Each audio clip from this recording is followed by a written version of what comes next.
All right, we've got 6 o'clock. It's Thursday, April 16th, 2026. I'm here to call to order this meeting of the Utility Commission for our monthly meeting. Could we get a roll call, please? Finkler, Here. Tome, Here. Rule, Here. Andler, Here. Curtis, Here. Sanderson, Here. Hammer's absent. All right, we have a quorum. This meeting has been noticed in accordance with state statutes and local ordinances. The next item is to approve the agenda for the evening. I'll move to approve the agenda. I'll second then. I have a motion and a second to approve the agenda as submitted. Any discussion on the motion? If none, all in favor, please say aye. Aye. Any opposed? Agenda is approved. On to public comment. Is anyone here this evening for public comment? I see none. So we'll move on to the consent agenda. We have the approval of the February 19th, 2026 commission minutes, the approval of the utility department's cash disbursements report and accounts payable report, and the outage report. Are there any questions on the consent agenda?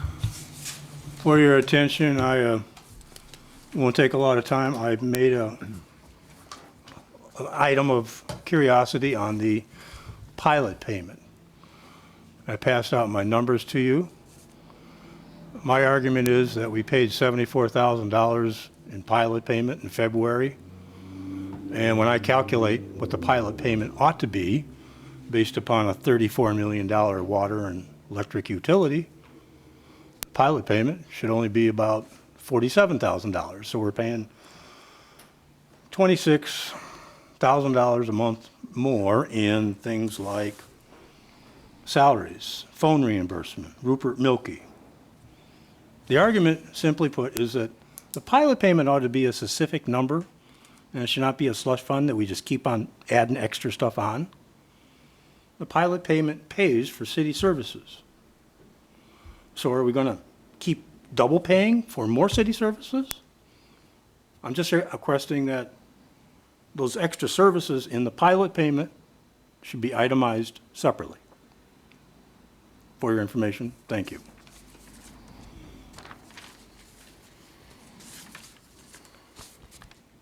Any other questions on the consent agenda? If none, I'll take a motion to approve. I move to approve tonight's consent agenda. Second. We have a motion and a second to approve the consent agenda. Any discussion on the motion? If none, could we get a roll call, please? Finkler, Aye. Tome, Aye. Rule, Aye. Andler, Curtis, Aye.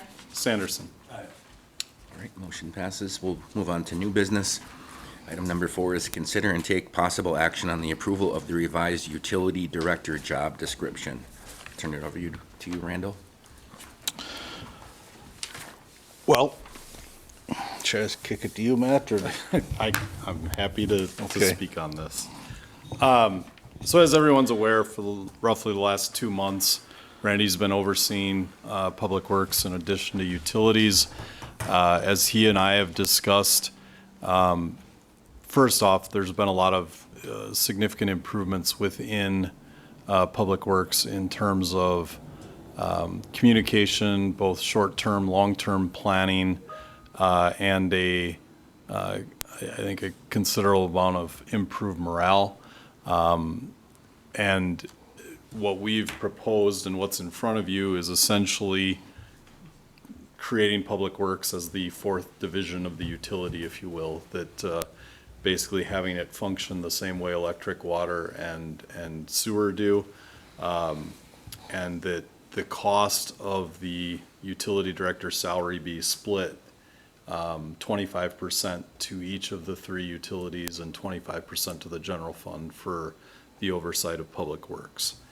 We have a second position in front of you in the next item to create an assistant utility director, because my most significant concern with this format is giving Randy the help and support he needs to properly operate a larger department, but also creating a succession plan and allowing Randy to take the vacation time he needs and having someone that can act in his stead, as well as he and I have talked as we go through the recruitment, the eventual potential recruitment of the assistant position, that you kind of wait and see who your best fit is and then look at strengths. So the job descriptions that you're seeing are general and open, so that if we have an assistant who, I think Randy has shown me and shown you that he's very knowledgeable in all areas, right? And there may be areas he's more interested or has greater strength in, but I think as he and I have discussed, waiting to see who that assistant is, find out where their strengths are, have them oversee or primary responsibility for 2 of the divisions, Randy having primary responsibility for 2 of the divisions, and then overall oversight of the department seems to make a lot of sense, but also not trying to pigeonhole how we structure that prior to knowing who our best candidate for the position is. So, happy to answer any questions. But we've talked preliminarily with council about this in closed session. The idea was then to next bring this to the utility commission for discussion tonight, and then it's back on the council agenda for next Tuesday. And it's a little bit odd in that council obviously has oversight of public works and that the utility commission has oversight of the utilities. But obviously any concerns, issues, we can relay to the council or any support as well, so. I guess I was Brooke. looking at this the other day. Light. Sorry. Thank you for Yep. keeping me in line.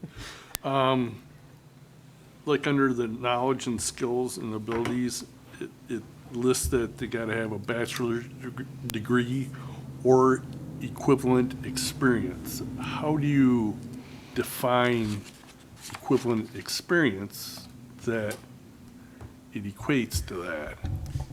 What you're seeing in a lot of communities with department head positions is these requirements have become more generic. Because it's not 10 years ago where you're finding the exact candidate education level and experience that you did 10 years ago. And you're trying to cast a wider net, right? And so I think that's the reason it's written that way. It gives you some, I guess, ambiguity to make sure that you can fill the position with a candidate that can be successful. Right, okay, that was my only concern was, it's like, it could be a pitfall type thing, Not that I'm saying you're doing a bad job right now. You're doing an excellent job. And Thank you. Keep up the good job. But, I mean, I just would hate to see us get pigeonholed later again. Right, and so I think this is one of those things where if you have recommended thoughts or ideas, we can take that back and incorporate that into the final job description too. So if there are thoughts on what that, comparable experience would be, is that, 5 years of progressive experience within a similarly related position? Is it 10 years? I mean, Yeah, I have no problem with someone working up through the ranks, obviously they're gonna have the experience, they're gonna have a better knowledge of how things operate than someone that's coming off the street with the bachelor's degree. Correct. So, it was just the wording part that I didn't really like, so. Sandy? 2 questions. First of all, in the 3 to 4 years that I've been on the commission, we've gone back and forth in this organizational structure, Totally. and guess I'm wondering, what makes you think it's gonna fly this time? so here's the 2 things that I think are different than the last time this was attempted. We've got the right guy to oversee the department, and he's here and eyes wide open, knows what he's dealing with. And then 2, we're creating a help and support for that individual that then also would create an internal succession plan. And again, everybody has a different view on succession plans. I don't want to get into like a big philosophical discussion, but my take is you have someone identified that can move into the position. It's not a guarantee, but at least it's providing an internal candidate that should they choose, should the city and the utility choose, that at least we have an internal candidate that would be under consideration. Okay. Thank you, that makes Yep. sense. My other question is that, in my previous employer, if we changed a position description by a certain percentage, we had to open it up for open recruitment. Are we in that kind of a situation here? There's no rule that we have in to do that, and there's nothing that would require the city to do that. Okay. Is probably the most basic answer, and I would not be in interest of doing that. Randy has eased my workload, both utility and public works related, over the past 5 months. And I think we've developed a really good working relationship, and it's allowed me to focus in other areas. Great. Thank you. Jack, I think you were next. Yeah, how many employees are at Public Works? 19 full-time? 19 full-time? Oh, I beg your pardon, I'm thinking of all of them. No, Public Works, 6. 6. All right, then I'd subtract that from 19 for 13 employees for all the utility work? Yes. So that's why we have 3/4 of it paid by utility and 1/4 paid by Public Works, or city. I mean, how you fraction it is up to the city, but Well, you got that 6 is, employees down there, and I don't know if you fraction it according to how many employees that's being managed. It's more, it might be a fair judge, but that was, you know, if it was like, I mean, I thought there were maybe more employees at Public Works, but you just told me not, so. That's all I had. And Jack, all I'd add is the challenge would be is, so you've got 6 at Public Works, you've got 4 at the electric utility, 4 at the wastewater treatment plant, 2 at water, and then you have 3 in the business office that kind of work with all, right? And so it's figuring out that percentage. To me, the most equitable, fair way is, I look at them as 4 equal divisions. You could look, from a monetary standpoint, the electric utility is your greatest generator, the most value and investment, but the wastewater treatment plant and our water system are also, extremely expensive assets if we were to have to replace everything, right? And then you get into the public works system. I mean, you could do a lot of fancy math that might come into, like, you'd probably be really close at the end of the day to this 25% breakdown. There's no need. Most of the employees are working for the utilities, so it seems appropriate that you ratepayers pay for that. Regan? Couple of things.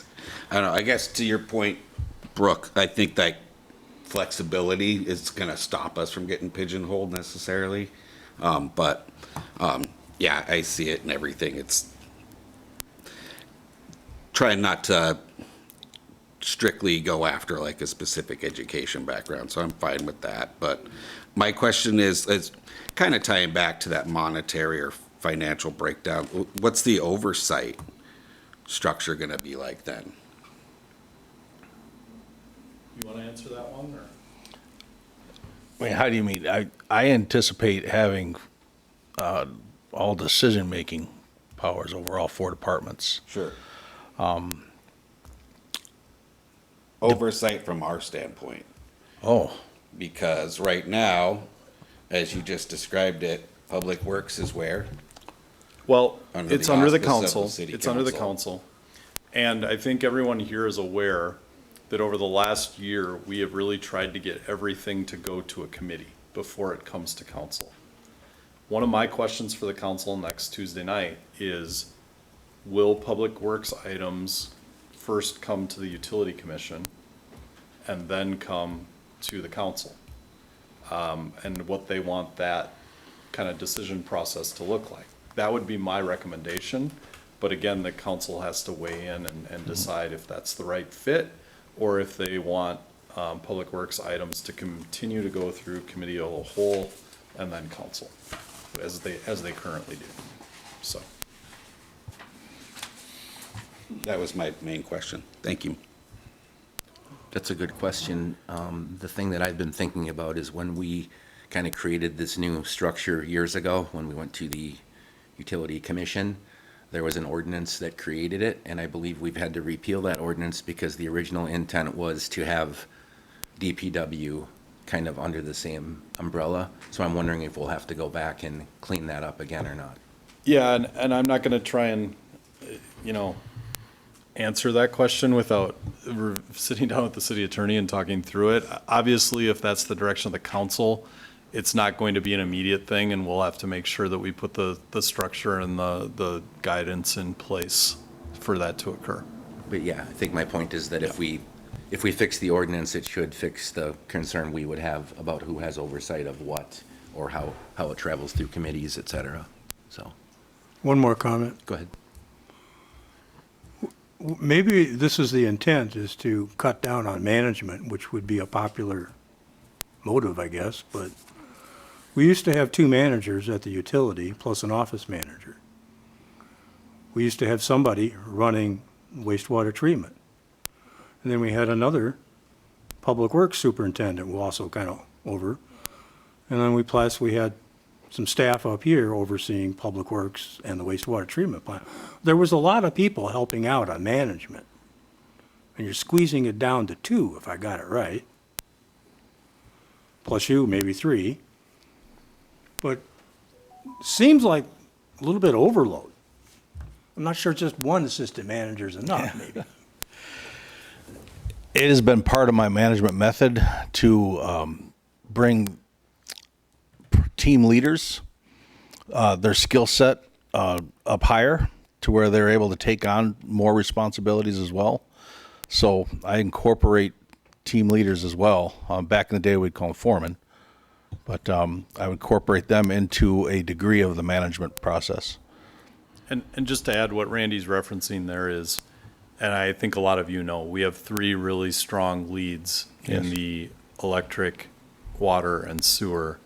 And I think Randy's really been working at Public Works to develop that in the Public Works team too. And so I think he's looking at a really strong management team within those 4 leads, himself and the assistant director.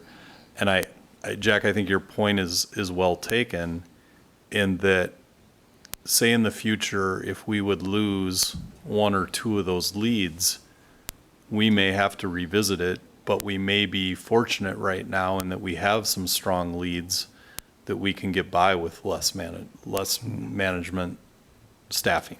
Because I think your point is well taken. I right? genuinely appreciate What your is- point, yeah. What is the right number? Because this will be the largest department of the city. The police department's 10.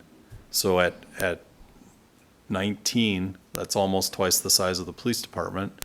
And so I think that management structure is something that we'll have to continue to look at and evaluate. I think this is a good first step. Essentially, what we're doing is by aligning Public Works with the utility, we're repositioning the former Public Works director as an assistant utility director and kind of running it as one house. Because there is a lot of crossover, there's a lot of coordination.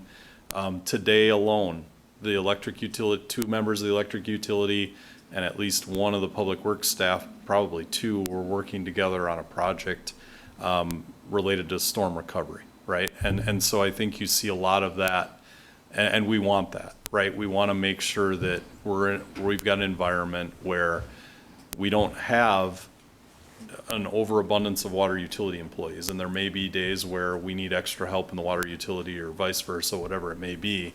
And I think by aligning these resources under Randy, you give yourself greater ability to accomplish those like big things when they're needed, right? Brooke? I can understand your pool theory. I think that's a good concept and everything else.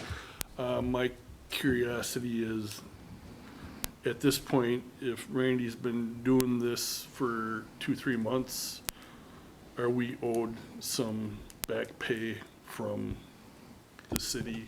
So The city has a policy that when someone's appointed as an interim director, they get a 10% pay bump during that time. So that is to address that additional workload. Sandy? Then, once this position, if this position is settled upon, what will the pay structure be then? There's a increased amount. We've ran the numbers, and with the increased salary for the utility director and the proposed salary for the assistant director. So the proposed salary for the utility director is 145. The proposed salary for the assistant director is 125.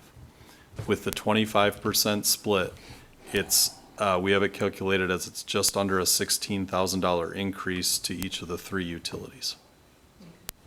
Thank you. From what was budgeted for 2026.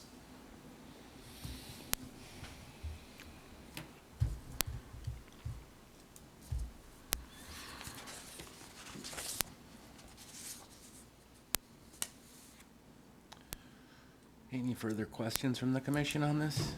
Jack? So if we approve this, you're gonna go ahead and recruit? Well, this is, we're on the, we've commingled the discussion, right, to Yeah. explain the big picture. The item in front of you right now is the job description and compensation for the utility director. And then we'd move on to the next item of being the assistant utility. And that would be to authorize recruitment for that position.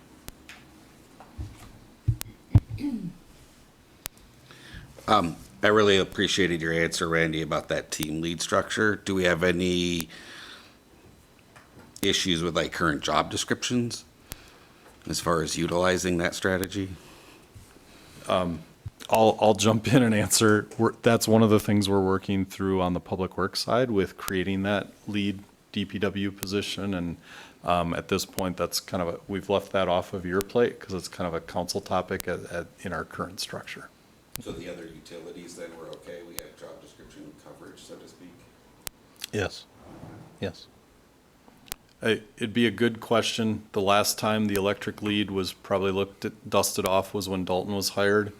The water lead has been, Jake's been in position for a while now, so those are probably two that it'd be a good exercise in the future to review. The wastewater utility, Peter was hired in the last 2 years, so that's pretty recent job description there. I know we were a part of those, but we've been a part of so many. Thank you for the recap. Yeah. One other thing I wanted to bring up too is, Randy, you said that the DPW has 6 full-time employees.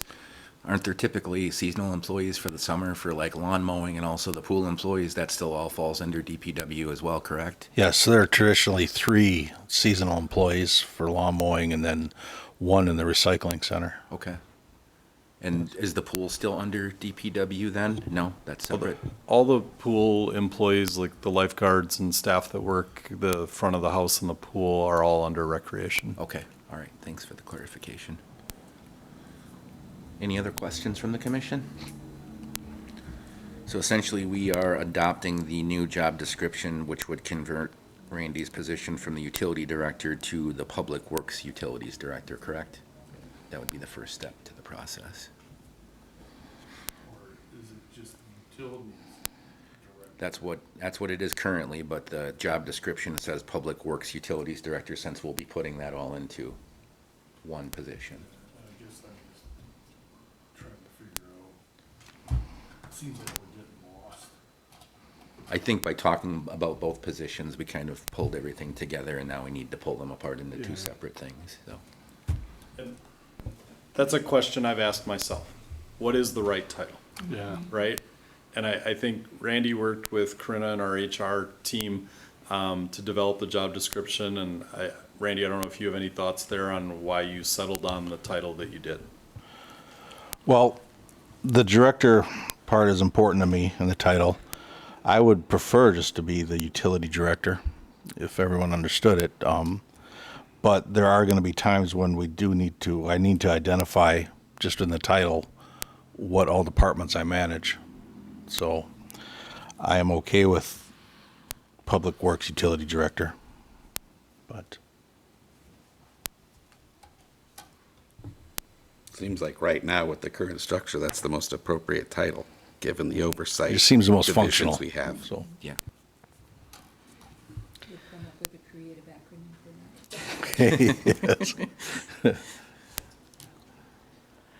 I just have a quick question on that.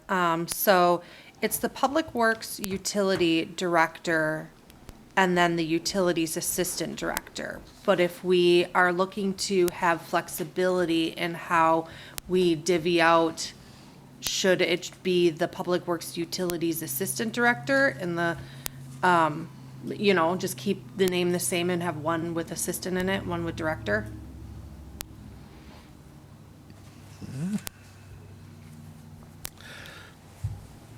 I know that would be, we need to discuss this further maybe. I fully intend to have the assistant participate in public works activities. So, Yeah. The easiest thing would be is if you're comfortable with Public Works Utilities Director, is just going with Assistant Director until we hash all this out, right? Because I think there's going to be a decision point on, is Public Works going to run through the Utility Commission or is it gonna stay with the council?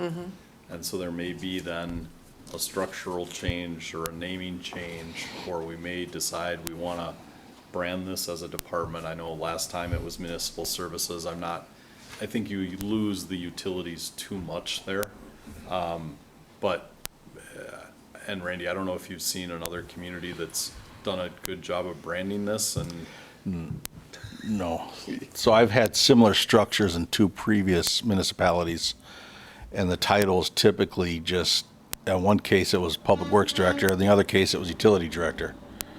So, Could we just leave flexibility? Could we just approve the job description and then say, the final title to be determined? I mean, because then it does, it I feel like gives- it's all mutable. We could approve the job description and then Right. change the job title later. Exactly. I just don't want it to come back here to change it. I'm fine with that.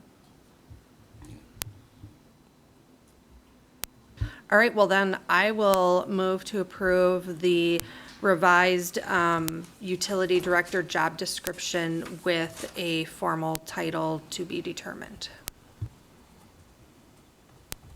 I'll second the motion. All right, we have a motion and a second to approve the revised utility director job description. Any discussion on the motion? Do we need to take, Reagan did. Are we approving something financial, so do we need a roll call for this probably? That was gonna Alright. be my question. I think technically we are. I think technically we are too, but where is that documented in? It's not in the job description, it's not on the agenda. I just want to make sure that we're doing this correctly. and this is where I'm a little bit torn on the salary decision and who gets to make it. Because of our current, like, ultimately, I feel like that is a council decision, on the salary, and that, utility commission could make a recommendation, but I think that's ultimately a council. So then should the motion be, instead of approval of the job description, should be recommendation to council then? Well, It- committees by nature are a recommendation to council, sorry. Oh, Committees by nature are a recommendation to Right. council, so I think. We're in- okay. yeah. okay. Yeah. I have an argument there. We're not a committee. We're a commission, and we do have some autonomy over the utilities from the council, which was granted through the creation of the Yeah, ordinance, so. 100%, the adopted ordinance or the revised ordinance from earlier this year, council's the final say on all salaries. To try and align that, utility commission isn't giving a 10% cost of living adjustment, and the council then gives a 3, and Sure. you know, those kind of issues. So that was a change that was made the last time we revised the utility commission ordinance. So in that regard, you know, council does have the final say on compensation. Sure. So isn't this indirectly fiscal and financial? It's like not directly. So, I mean, we need the roll call vote because of its connection, but it's not like we're approving any kind of salary breakdown, right? I mean, we could do better safe than sorry. I don't think we need a roll call because there isn't financial directly that we're approving, but I mean, if As it's a bet- chair, I can just ask for a roll call. Yeah. I'd rather just. be yeah, sure. better safe than sorry. Yep. All right, we have a Question. motion. Go ahead, Jack. How did we come up with those numbers? 145, 125? Are they competitive with surrounding, I think we're what, Class B city? Class B or Class C, I forget. The challenge with answering that question, Jack, is, as you're likely aware, every community has a different structure. There are communities that have city administrator / utility manager. There are communities that have this kind of commingled structure of utility director and public works director. Some of them with electric, some of them without electric. We know the electric is a driver in terms of salary because of the responsibility. My take on it is the few positions like this, electric, and you look at community size, I feel like the 145 is in the ballpark. You didn't call up Municipal League and ask them, did you? Maybe you did. We have the salary study that MEUW does and can look at that, but you have to dig a little deeper because of all these variances from one community to the next. So is all that written down on an analysis, this piece of paper someplace? It is not. I think the point is the analysis is hard because you're not going to find apple to apple, a 1-to-1 comparison. You're going to find variation that greatly throws off your comparison. That may be true, but just putting it down on a piece of paper shows that you tried to figure it out. That's enough.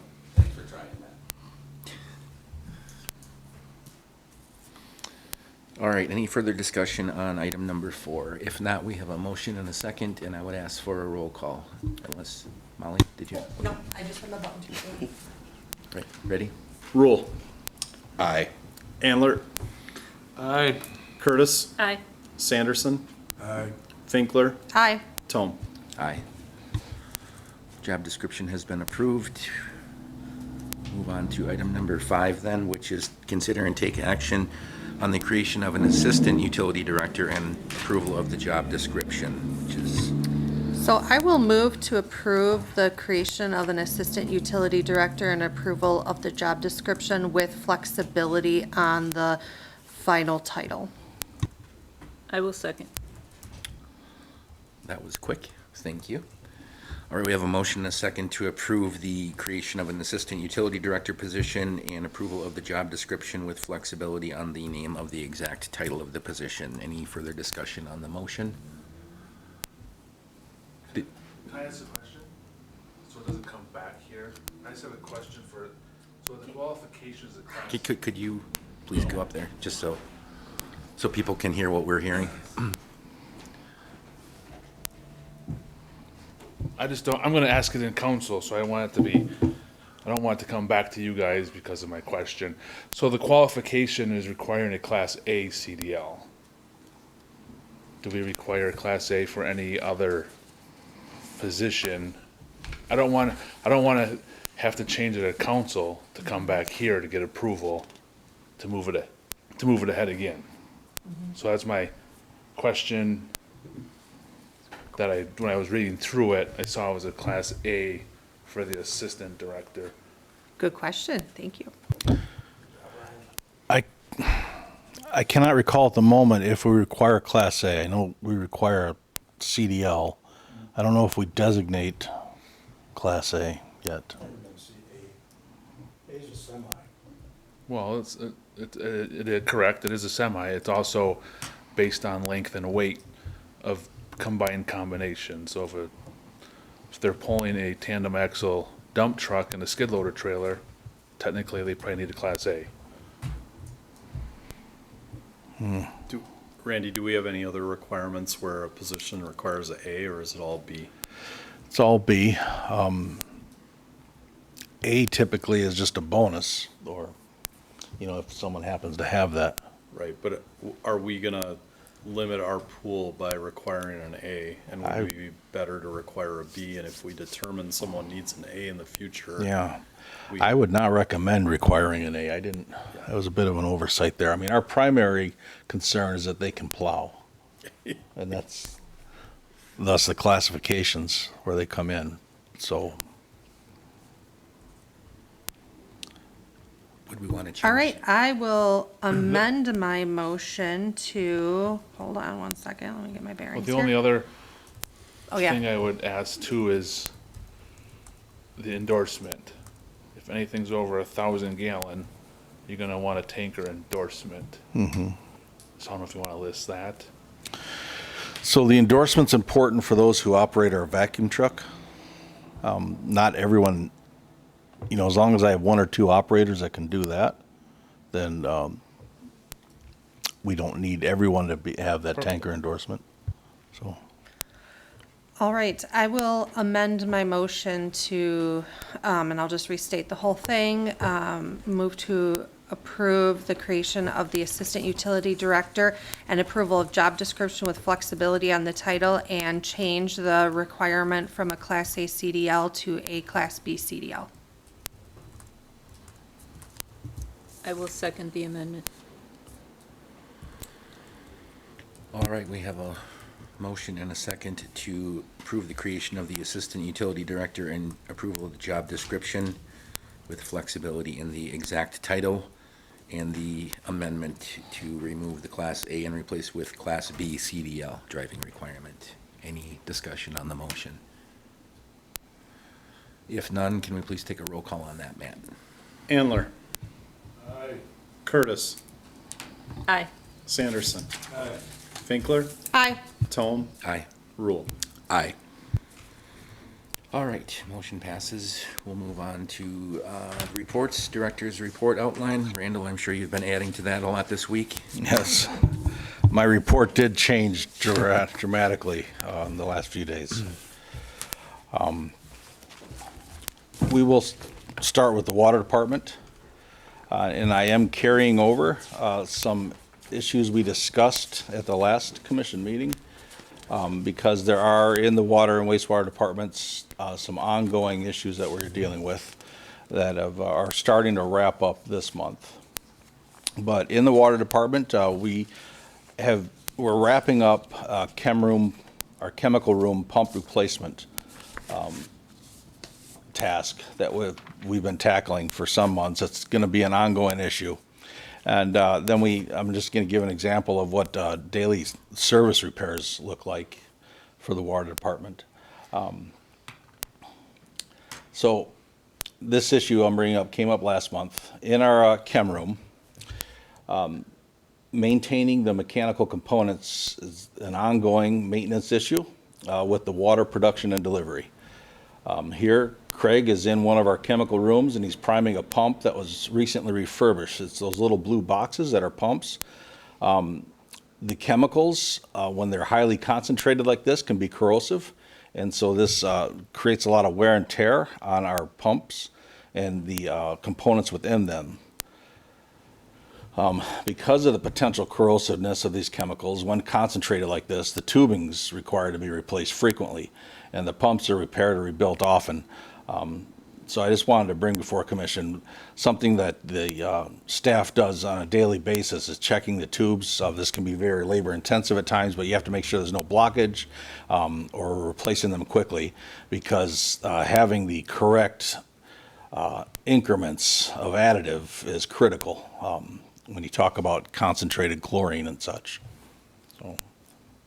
So this is a daily activity with the water department, and we are wrapping it up now, but we often, that little blue pump up there you see, we'll often have to rebuild or replace it twice a year. So this is something else that takes up a lot of the water department's time. We receive many calls when a home is having plumbing work done. They'll request that their line be shut off. And in this case, you see Jake there attempting to find a line. And you'll see on the ground that's standing upright, that little black cylinder is what we call the valve box. And in this, for some, well, it's quite often, over time in a residence, these will be damaged or moved. And that was the case here. In both instances, it was damaged and moved, so we're replacing with the new one you see there. But Jake's having trouble finding the valve box. It's not where it was supposed to be. And so it takes up more time for the crew. Eventually, he does find it. He's resting his key on the nut of that valve right now, and then we're going to replace the old valve box with the new. But this gives you a good idea of another daily activity or weekly activity. We'll do this about 2 or 3 times a week. Anybody need a lawnmower? Yes, I I was did. gonna say, I'm eyeing that up. So I was putting that together. I realized I'm helping advertise. But, in the wastewater department, we are finishing up a valve replacement project that started last month. And then I'm going to give an example of some of the equipment we need to repair. So you'll see these blue valves. The blue ones are new. And this is in our sludge building. And we have invested about $40,000 in some new valves. These tend to get corroded. You'll see some examples of this soon. This is an actuator valve you're looking at. It is also being replaced. By doing this work in-house, which we were able to do, and I was very glad we were able to do. We put a lot of time in planning for this and making sure we had the parts necessary in case something went wrong. But we saved just $30,000 at least, and being able to do this in-house.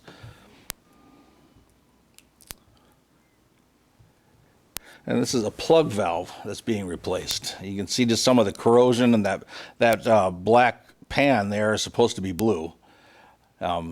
And they get plugged up considerably. This next one might be a little gross, I'm sorry for you, but that is sewage that's plugged in there, and this is the reason why it was beyond repair. So we've had to take that out and replace it with the one you saw in the previous picture. But this project is wrapping up now. It went well. We did not have any downtime, really, and I was really impressed with the crew and all the prep work we put into this before taking these valves offline. Going into some of the machinery used. I don't know if all the commissioners know what this is, but this is a vacuum truck that also has a jetting capability. This is essentially a tool for every municipality. Most municipalities will have some version of this, some smaller trailers or a large one like ours. Every department uses this across the board. For one, it helps us dig holes safely if we know that there are buried utilities in the area. This saves us the hazard of striking one. The vac truck, let's see. The problem, though, is it's a very expensive piece of equipment. It's a very complicated one. It takes a couple of years at least for an operator to become very proficient on this.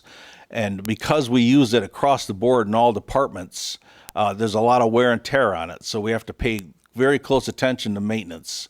And this is Merle up there right now, and he's performing maintenance on a rubber hose that I'm going to point out shortly. I'll explain why this thing gets wear and tear so easily. The rubber debris hose is what that black corrugated section of pipe is called. You'll see most of the pipe is rigid metal pipe, but this needs to be flexible because we have to move this in many different directions, 45-degree angles. And when you're using this, you're sucking in grit, rock, soil, other debris, and it's now going through this rubber membrane at a very high velocity, and this causes excessive wear and tear. So Merle inspects this continually, at least once a week, and in this case we found a hole, and I'll come back to where he had to patch it, but I threw this picture in to give you an idea. You see the rubber membrane there at the base at a 45-degree bend, and they are vacuuming up a very rocky clay material that is very abrasive, and as it's going through at a high speed into that bend, it causes a lot of friction. So just to give you an idea of why it's important, why equipment maintenance is so important to us, especially in wastewater, and especially with this piece of equipment. Well, that would be rigid then. It would not be, yeah. If you're thinking of a corrugated stainless steel, I just don't know. I know that this has a rubber membrane inside it as well. I do not know of any other alloy product out there. So I would think if there was, it would be on the market and we would know about it. But you can see a hole that's busted through there. And in the previous picture, the next one I'm going to show again, is Merle applying a patching kit, and we will be purchasing a replacement section there.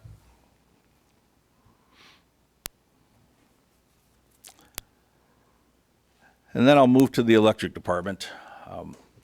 A lot of our time a few weeks ago was wrapping up some new projects. Here, Mason, our lineman, he's finishing this pad-mounted transformer, terminating the cables and getting ready to close the door on that one. But it's a good thing that Mason's small and skinny, because he can fit into this primary junction box where he's running the ground wire through it. This is at Fuller and Warren Street. The crew has been for the last 3 weeks at the hospital. They're working in the rain, that's why they're in the tent. Here, Jeff is sitting in what we call a basement for a switchgear unit, and he's terminating a 600 amp elbow. The other crew are helping him. They all take turns with their various hand tools on processing that cable and getting ready to insert the elbows. And then once we mount the switchgear, then they'll mount all the other hard components as well. But then the big story, as everyone knows, we had a storm. It was on the news, and I woke up to it thinking the building I was in was coming down, and my biggest fear is please give me 30 more seconds to get dressed. To get dressed properly, I should say. And I was glad that with the storm, we had, although we had 27 outages, we had 5 services that were down for multiple hours. We had 4 poles that came down. We had considerable structural damage in some areas, such as the recycling center, the pavilion, some fencing, a lot of trees down. We still fared very well. A lot of our infrastructure held up well. And as I'll explain here in a bit, our crew was out by 1 a.m., and then I had additional crew coming in by 2 a.m. And then we received aid from our neighbor in Juneau. They did not get hit as bad, so they were in Columbus by 2 a.m., I believe, or 3. And it was, although you hate having storms like this, these are the things we prepare for. We spend a lot of time, if we think a storm is coming, getting all the gear ready, everything gassed up, making sure everything's working. And I was just very pleased across the board with how I had DPW crew members come in with the loader, and then we're moving trees out of the way. We're moving them off of services that would knock down, well, the trees would knock down the services to homes. And it was just an all-out effort that I was glad to be part of. You'll see this is on School Street at Spring, and we're looking south here. And this is where we had 2 poles that broke at the base. The primary lines were still intact, but you see some lines going off to the left that were live and were sitting on the ground. So we had to shut this entire area off. We realized when we were putting together our game plan that we would not have this reestablished anywhere near in time for school to start. So we issued the recommendation that school be canceled that day, which they did do wisely. And this we were at, and had restoring these power poles took about 10 hours or more. But I'll show you some pictures of this. This is Jeff. He's now disconnecting a light and some other elements on that pole. We are now prepping. We've cut the power off locally.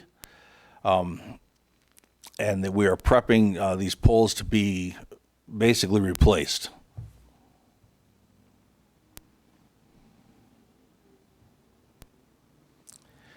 So here's that vac truck in the background again. That's Jeremy and Jacob Tanner, working the hydrojet. They're basically digging a hole. We did not have time to call in utility locates.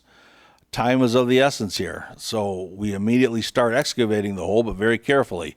And that's why this tool is so valuable. They are excavating the new hole, and they're also going to make it easier to pull out that leaning pole there. And so they continue to work on that. And now here's the crew with the digger raising the new pole and getting ready to set it in place. Jake is working the remotes there on the side, Jake Boness. And once it's up and true, then Mason's up in the bucket and he's applying the hardware so we can transfer the lines. Now, if we had shut the power off entirely here, this would have affected at least 10 blocks. I was nervous about letting these lines stay hot. The crew assured me they felt we could do this safely, so they did. They did do it safely. It's just something I'm always scared about doing, working with live lines. But because they basically made that decision. They convinced me that we could do this safely. We were able to keep power on in that whole neighborhood and still perform the repairs. And here we're transferring the hot lines now to the new pole. One problem we had, though, is there's communication lines on the old pole. These do not belong to us. There's always battles about not touching another organization's property. I did make direct contact with AT&T and Charter and let them know that this pole is now belongs to them. It's up to them to take their lines off. They were very agreeable and going to send someone out, but you tell me when you can get a cable guy to come out on time. And so they're still there. The old pole is lashed now to our new one.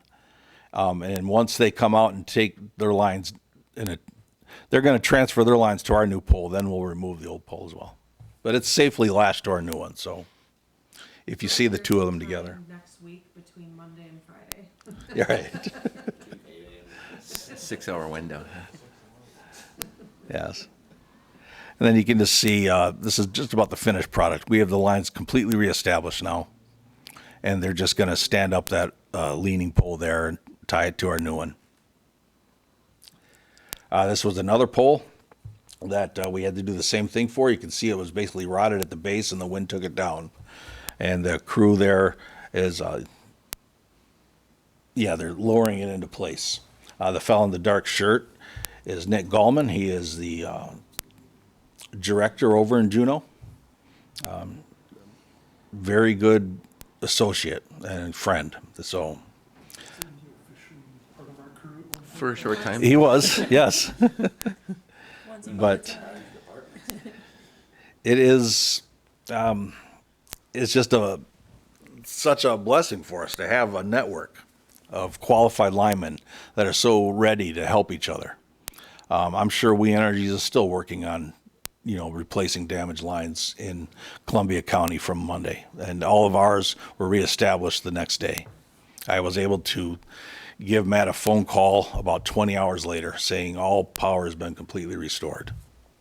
So here, Nick Gallman is using a hydraulic compactor, that little metal rod you see him sticking down there. It has a plate at the bottom of it, and it allows them to compact the stone that they're putting in as backfill. Just fun little tools that we get to use. And this is them standing that same pull up and transferring the lines to it. This was a common recurrence. Like I said, we had 27 outages. Most of them, all of them, were services to homes. You can see a tree came down and it knocked this service off. It knocked the weather head off and the house knob and fell on a car. So this gentleman, he's a lineman from Juneau, and he's up there replacing the weather head and the house knob. There's just a closer shot there.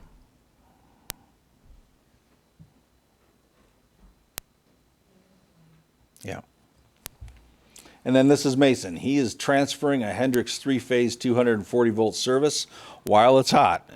He's completely geared up, and he's being very careful and taking his time, and we make sure we have a groundman down at the base. That's very important when we're working with hotlines. If you see someone stand at the base, he's not being lazy. He's actually standing by, ready to respond and operate that bucket from the base if necessary to bring the lineman down if something were to happen. But everything went well. For all the damage we sustained, like I say, the 27 outages, multiple hundred, I don't want to exaggerate, but many trees. I got more phone calls about the goats than anything else. We did have a tree come down on the goats' fence. And then I did, eventually we were able to get some crew over there and put up a snow fence. But I can happily report the goats are fine. They're safe. They basically don't like water. And so they stayed huddled in their lean-to most of the time. They were a little confused about all the attention they were getting. But everything's well, so. Yeah. No. Right, they would have liked to climb, right? However, I assume they could probably eat through the fence if they really wanted. We keep them well fed, so. But that wraps up the storm damage. I'll give you an update on our Heritage Way water main extension project. This project has started. And if you remember, we are just completing a circuit for the water main out by the hospital. It did not get off to a grand start because of all the rain and the storms, but they did mobilize. They have their equipment on site. They did start some excavation. They did start mobilizing a lot of material. You see the ductile iron pipe there, the black pipe that they'll be installing, and a lot of their backfill chipstone there as well. So that's where that is at. I doubt they'll do any work this week. If things dry up, they'll probably start again next week. With the School Street project, we just recently received, well, it was acknowledged by the DOT that we have been awarded the go-ahead for the project. Now we're waiting for them to send us the hard copy that we will sign. And once that is completed, we will award the project to the winning bidder. And then the next steps from there will be our pre-con meeting, where the contractor will present us with his schedule that we'll have to agree to. But that is my report. Are there any questions I can answer? Were we awaiting on news about an LRIP grant or something for the School Street project, or a different grant? Do you know if that's been decided yet or not? I do. I will give that over to Matt. We've received notice of award. The challenge is we cannot award the bid until we have the SMA from DOT. I know it's alphabet soup, but SM, I don't know. A is agreement. It's State municipal agreement. Okay. Thank you. Had to sign a couple. I had this conversation with Jason Letha earlier today. He estimated we had a 20% chance of getting a $500,000 LRIP grant. We got 1.2 million. Nice. So we're going to be having conversation with council, obviously, in the near future, once we can award the bid of, are we going to look at additional street work this year or roll that into next year? But the reality is getting a grant like that will help us further expedite additional street reconstruction or another project as the council determines the priorities. It's wonderful news. Yeah, it's great news. We just need that SMA because, and my frustration, and I'm preaching to the choir, but the state has to figure out, Columbus has been very good at getting out to bid when you should be out to bid, right? Whereas I know in talking with maybe an individual in the room about another community, they'll wait to get a grant award before they'll even go out to bid for the project. And this was a project we were going to do whether we got a grant or not. It was a priority project. It obviously lined up well for the grant program, but the legislature, someone needs to give some direction to the DOT to make these grant awards in an environment where we're not holding up a project. And especially this one with the sensitivity with the middle school and not wanting to be under construction in both the spring and fall. And the hope was to have this wrapped up in the fall, because I think the school very wisely said it's a lot easier to end a school year under construction than it is to start a new year with, especially a new group of students coming into a new building. So our hope was to have that finished in the fall before school started, and maybe that can still happen, but we're not being helped out by this kind of process through the DOT. It's great to get the money, it's great to have the help, but there has to be a better way of awarding it. That's nothing new. Well aware. Well, that's good news regardless. Thanks for sharing that. And thanks Randall and everybody involved with the storm damage. I mean, I was sincerely surprised that we didn't lose power when I saw some of the damage,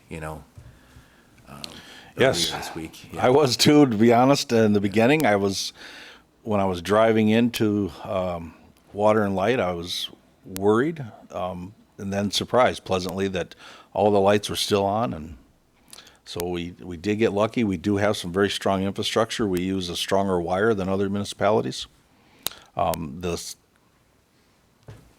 The trade-off for that stronger wire is it can put more stress on your poles. So we actually, everything performed as it was supposed to in a storm. So, Yeah, well, we still have plenty of old infrastructure. We have done work and, I mean, knock on wood, there's flooding all over the state right now, and that hasn't been a really big issue here in Yeah. Columbus, so we're fortunate for how smoothly things went, I think. So, Indeed. thank you. Yeah, I just want to take time to note that doing this position change, an emergency comes up like this, and the coordination of services is just so much more efficient and Yes. effective. So I would agree.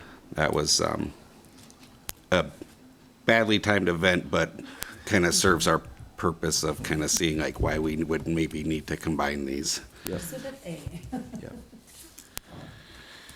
All right, I think in the live lines this month, I think Joe did go to the legislative rally, if I'm correct, in Washington.